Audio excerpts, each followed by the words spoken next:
Okay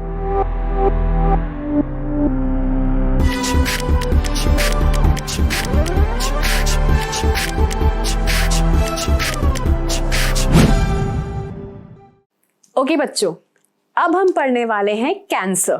ठीक है, आप सबको पता है it is a deadly disease, है ना। Cancer is a deadly disease.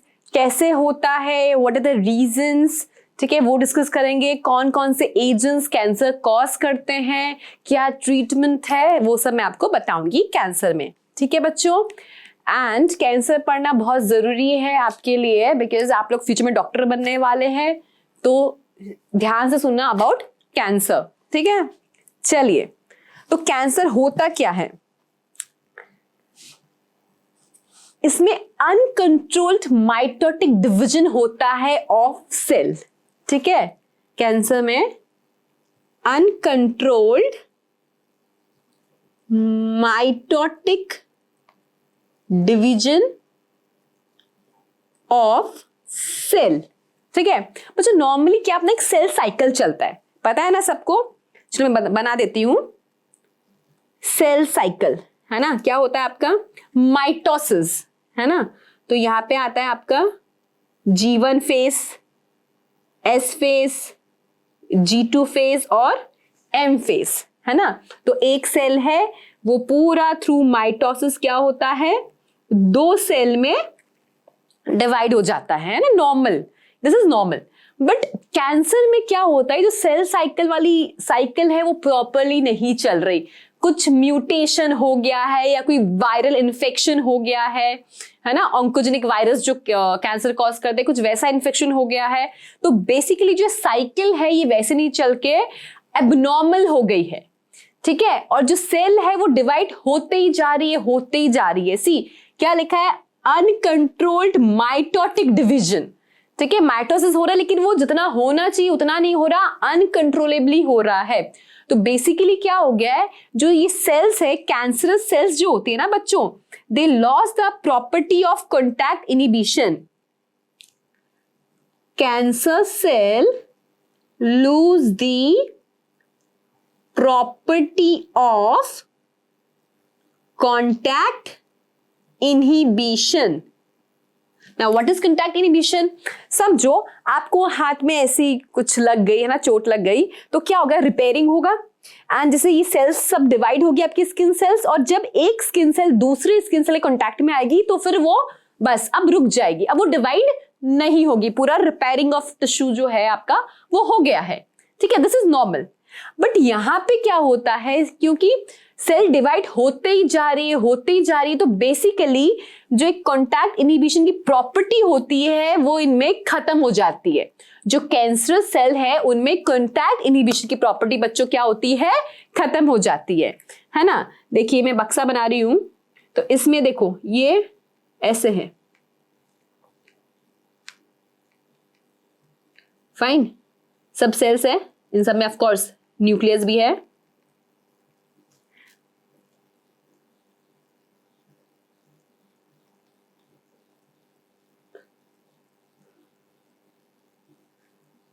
ये क्या हो गई, कैंसरस सेल्स है।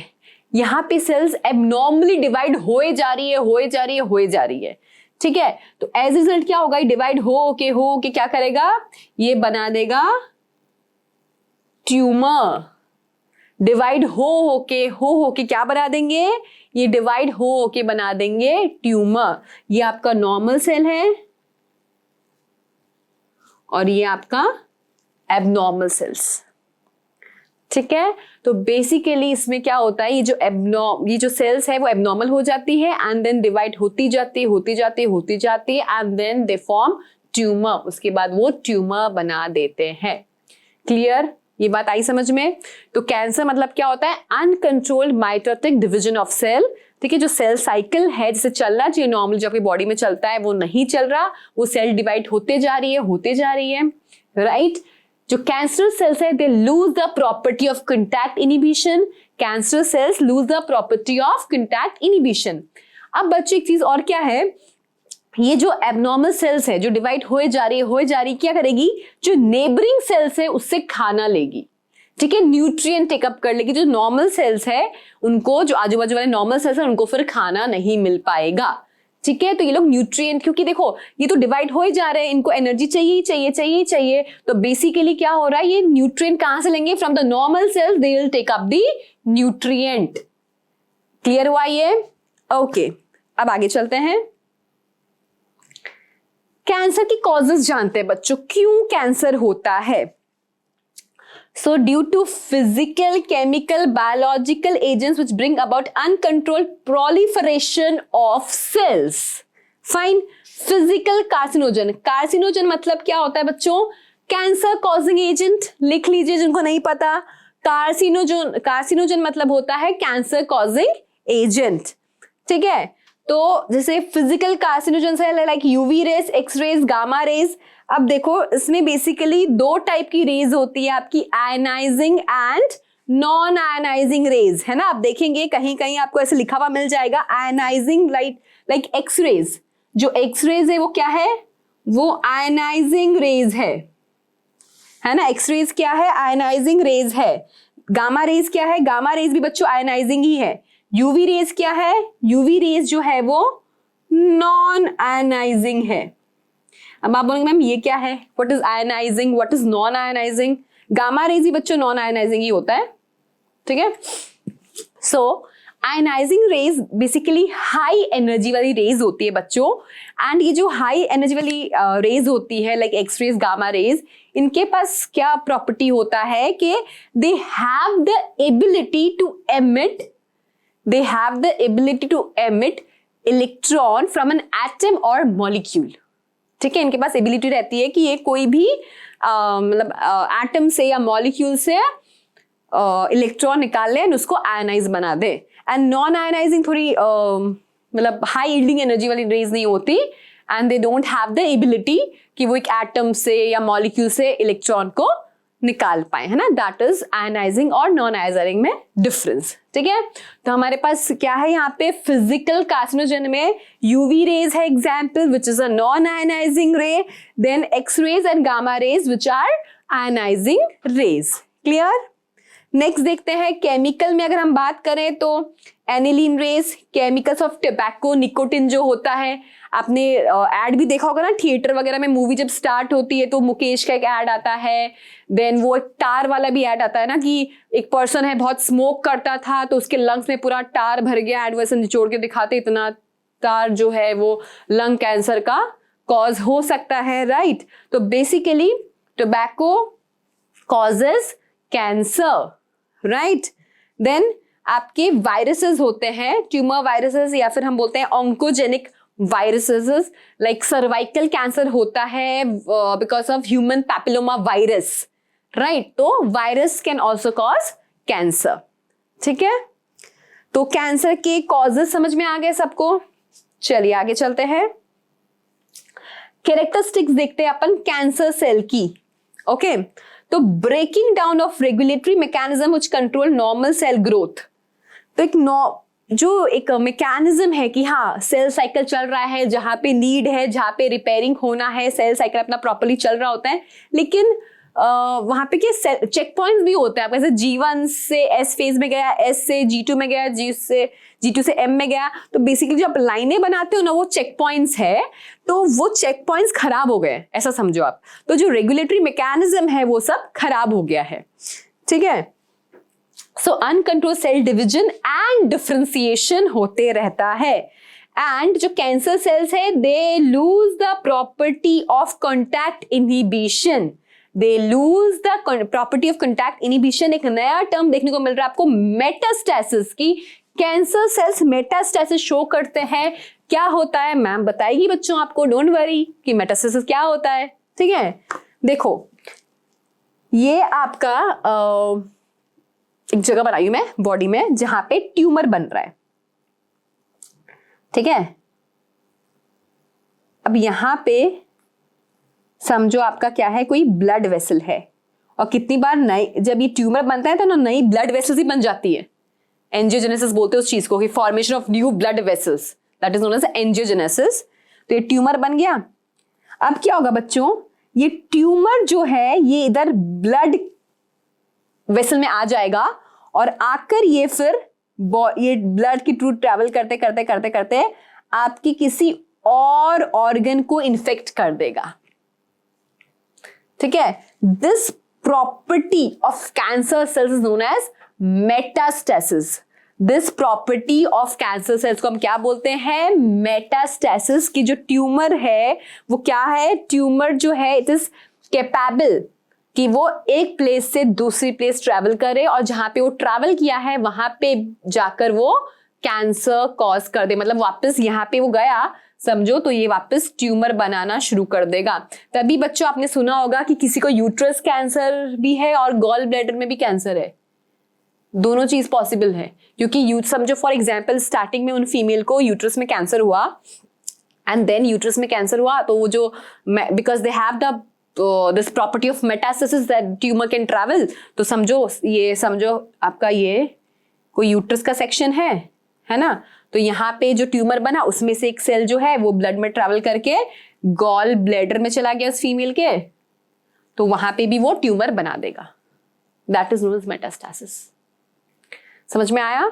This are the characteristics of cancer cells कि कॉन्टैक्ट इनिबिशन शो नहीं करता, they lose the property of contact inhibition, they show metastasis, it is uncontrolled cell division and differentiation. जो regulatory mechanism है cell division और cell की normal growth का वो ये सेल्स ब्रेक कर देते हैं, कैंसर सेल्स। ठीक है, अब बेटा मैं ट्यूमर बार बार बोल रही हूं, तो ट्यूमर है दो टाइप का होता है, एक बेनाइन ट्यूमर और एक मेलिग्नेंट ट्यूमर। ठीक है, तो जो बेनाइन है they remain to confined location. ठीक है, कन्फाइंड जैसे जो वर्ड्स यूज होते हैं मस्से and all that come under this benign में, तो they remain confined in their original location. ये स्प्रेड नहीं होते and they cause little damage. Malignant मतलब प्रोलिफरेटिंग सेल्स होते हैं, दे ग्रो रैपिडली ग्रो होते ही रहते हैं। Cells show metastasis and they cause more damage. Of course metastasis का आपको पता ही है प्रॉपर्टी की, हाँ कैंसर सेल की प्रॉपर्टी की वो एक प्लेस से दूसरी प्लेस चली जाती है थ्रू ब्लड वेसल्स। ठीक है, end of course this is dangerous, very dangerous. Diagnosis of cancer. तो बच्चों कैंसर कैसे डायग्नोस किया जाता है? तो बायोप्सी और histopathological studies of tissue. You know study of tissue is known as histopathology. ठीक है, स्टडी ऑफ टिश्यू क्या बोलते हैं हम? हिस्टोपैथोलॉजी। तो बायोप्सी क्या होता है बच्चों? टेक्निक है ये। तो सपोज किसी पर्सन को जहां पे भी कैंसर है, लाइक यूट्रस में कैंसर है या फिर कार्टिलेज कहीं पे भी है, तो वो बेसिकली टिश्यू जो है वो लिया जाता है ना। टिश्यू लेने के बाद हम क्या करते हैं? उसकी थिन स्लाइसेस प्रिपेयर करते हैं। ठीक है, थिन स्लाइसेस हम उसकी प्रिपेयर करते हैं। थिन स्लाइसेस प्रिपेयर करने के बाद जो बड़ा प्रोसेस होता है बच्चों, स्टेनिंग किया जाता है उसको, है ना। प्रॉपर स्टेनिंग का प्रोसेस चलता है। अल्कोहल ट्रीटमेंट ट्रीट किया जाता है 10%, 30%, 50% ऐसे अल्कोहल में, ताकि और उसके बाद वो स्टेनिंग की जाती है ताकि वो स्टेन टेकअप कर ले। ठीक है, तो बायोप्सी में क्या हुआ? टिश्यू लिया जहां पे ट्यूमर बना है, बेसिकली दैट टिश्यू लिया गया। ठीक है, समझो अगर किसी पर्सन को लग रहा है कि हाँ मेरे यहाँ पे हाथ में अनकंट्रोल कुछ ग्रोथ हो रहा है, तो वो जाएगा ना डॉक्टर के पास दिखाने के लिए। तो डॉक्टर को अगर लगेगा कि हाँ भाई शायद ट्यूमर बन रहा है, तो डॉक्टर क्या करेंगे? डॉक्टर उसका उस सेक्शन का टिश्यू लेंगे, है ना। टिश्यू लेने के बाद वो हिस्टोपैथ लैब में भेज देंगे। वह हिस्टोपैथ लैब में जो टेक्नीशियन है वो क्या करेंगे? उस टिश्यू की थिन स्लाइसेस प्रिपेयर करेंगे। थिन स्लाइसेस प्रिपेयर करने के बाद पूरा अल्कोहल ट्रीटमेंट होता है उसका, उसे रखते हैं, एक पर्टिकुलर ड्यूरेशन फिक्स होता है कि हाँ for example half an hour 10% में, देन हाफ एन आवर 30% में, डिहाइड्रेशन करने के हिसाब से, एंड वो चलेगा पूरा 100% अल्कोहल तक। फिर उसे स्टेनिंग जो करते हैं ना अपन से, ईओसिन, थाईलिन, आपने सब नाम सुने होंगे स्टेन्स के, तो वैसी स्टेन्स है, तो वैसी स्टेनिंग में स्टेन करा जाता है एंड देन उसको माइक्रोस्कोप में ऑब्जर्व किया जाता है सेल्स को। और अगर दिखता है कि हाँ ये जो सेल्स है they have lost the property of contact inhibition and everything, तो यस ऑफ कोर्स उस पर्सन को क्या है? कैंसर है। क्लियर हुआ ये बात?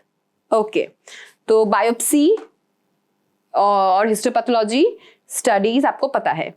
Blood and bone marrow test for leukaemia, है ना। अगर किसी को ब्लड कैंसर है तो ब्लड कैंसर में क्या होगा, जो ब्लड सेल्स का नंबर होता है वो जितना होता है उससे बहुत ज्यादा बढ़ जाएगा। तो ये तो नॉर्मल ब्लड टेस्ट भी पता चली जाता है ना। MRI, CT स्कैन और रेडियोग्राफी, बेटा MRI जो है वो महंगा जरूर है पर वो बेस्ट है। MRI टेक्निक जो है वो बेस्ट होता है। CT scan is computer tomography, ठीक है। ये सब से भी और कंफर्मेशन के लिए भी डॉक्टर्स जो है वो MRI पे ही जाते हैं, ठीक है। Magnetic resonance imaging.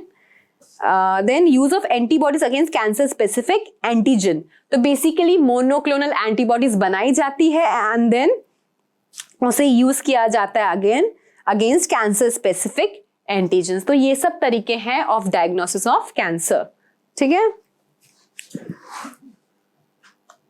ट्रीटमेंट, बच्चों का ट्रीटमेंट की बात करें तो ट्रीटमेंट में सर्जरी, रेडियोथेरेपी, कीमोथेरेपी और इम्यूनोथेरेपी ये सब कुछ आता है, ठीक है। सर्जरी जैसे अगर कोई पर्टिकुलर पार्ट में ही कैंसर है, लाइक अगर ब्रेस्ट कैंसर है तो लाइक ब्रेस्ट को रिमूव कर, तो है ना, जैसे जॉज में अगर कैंसर होता है तो जॉ ही पूरा रिमूव कर दिया जाता है, तो बेसिकली उसे हम सर्जरी बोलते हैं, ठीक है। रेडियोथेरेपी, तो रेडियोथेरेपी में क्या होता है बच्चों, रेडियोथेरेपी में जैसे लाइक थायराइड कैंसर के लिए, फॉर थायराइड कैंसर आयोडीन 131 लिया जाता है, ट्रीट किया जाता है इससे, है ना। कीमोथेरेपी में वही हम लोग केमिकल्स यूज करते हैं, केमिकल्स, ड्रग्स, है ना, जैसे विनब्लास्टिन, देन विनक्रिस्टिन, देन टेक्सोल। और आपने देखा होगा ना कि जिनका कैंसर का ट्रीटमेंट चल रहा होता है, जिनका कैंसर का ट्रीटमेंट चल रहा होता है उनका हेयर लॉस होता है, तो बेसिकली क्या उनका हेयर लॉस का होने का कारण क्या है, बिकॉज कैंसर पेशेंट को सल्फर ड्रग्स दिए जाते हैं, कैंसर पेशेंट्स को सल्फर ड्रग्स दिए जाते हैं ना, तो दैट सल्फर ड्रग्स बेसिकली क्या साइड इफेक्ट होता है सल्फर ड्रग्स का कि हेयर लॉस होता है, ओके। इम्यूनोथेरेपी में इंटरफेरॉन्स यूज किए जाते हैं, ठीक है। इम्यूनोथेरेपी में क्या होता है, इम्यूनोलॉजिकल क्या बोलते हैं, इम्यून सिस्टम बढ़ाने के हिसाब से इंटरफेरॉन्स जो है वो यूज किए जाते हैं डिफेंस मैकेनिज्म बढ़ाने के हिसाब से, ठीक है। तो ये हो गया आपका treatment of cancer. Surgery best है ना, बट जैसे आप ड्रॉबैक कैसे, ल्यूकेमिया के लिए ऑफ कोर्स कोई पर्सन सर्जरी नहीं करा सकता है ना, ल्यूकेमिया के लिए कैसे कराएगा, फाइन। और रेडियोथेरेपी में आपका बेसिकली क्या होता है, रेडिएशंस दिया जाता है, ठीक है। कीमोथेरेपी में बता दिया हमने केमिकल्स लाइक विनब्लास्टिन, विनक्रिस्टिन और टेक्सोल, एंड इम्यूनोथेरेपी में इंटरफेरॉन्स, फाइन।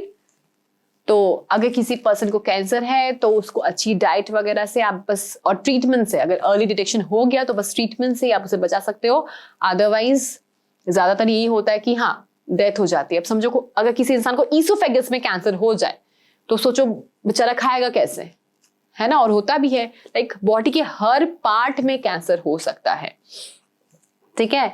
तो बचने के लिए अब वही है बच्चों, प्रिकॉशन ही आपको रखना चाहिए। जैसे आप जो वो प्लास्टिक की कप में चाय पीते हो ना, तो वो भी बिल्कुल नहीं पीना चाहिए बच्चों, बिकॉज प्लास्टिक में क्या होता है, बिस्फेनॉल ए होता है। नहीं चलो ये